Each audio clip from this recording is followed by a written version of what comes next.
Bila ADHD tu undiagnosed, yes, high probability it will continue to be a problem dalam hidup kita.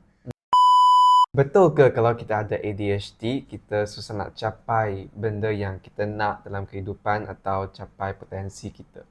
Maksudnya susah nak berjaya macam tu. Ya. Bila ADHD tu undiagnosed, yes, high probability it will continue to be a problem dalam hidup kita. Sebab kita pun tak tahu kenapa susah sangat certain things untuk kita kan. And typically that's the problem. You don't achieve your potential. Tapi dengan memahami diri you, bila you dapat diagnosis tu, then you can start to learn strategi yang you boleh guna untuk menampung kekurangan you. Let's say lah, kita tahu kan, otak ADHD ni dia mudah distracted. Ada bunyi sikit je, kita akan senang beralih perhatian, susah nak fokus kat satu benda tu. So we can start strategizing our surrounding. Maybe kita work dalam keadaan yang senyap, ataupun kita make sure kita lock certain things dalam phone supaya it doesn't become a distraction, ataupun silent your phone so that you tak distracted while you doing your work. So we can have that kind of strategy. That's number one. Number two, kita boleh kenal pasti juga kita punya strength.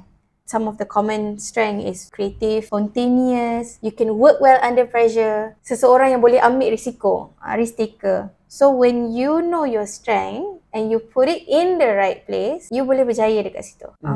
Contohnya salah seorang figure lah yang selalu orang kata dalam ADHD ni, Richard Branson, the owner of Virgin Airlines, dan dia ada macam berapa ratus lagi perniagaan, tetapi dia adalah salah seorang figure yang diagnosed with ADHD, tapi dia menggunakan kelebihan ADHD dia untuk bina empire business dia.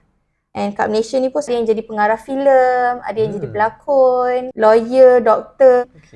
Dan mereka ada ADHD. I think they do share their struggle, but they can also succeed in their field. So it's not impossible, tapi kita kena tahu macam mana kita nak navigate lah.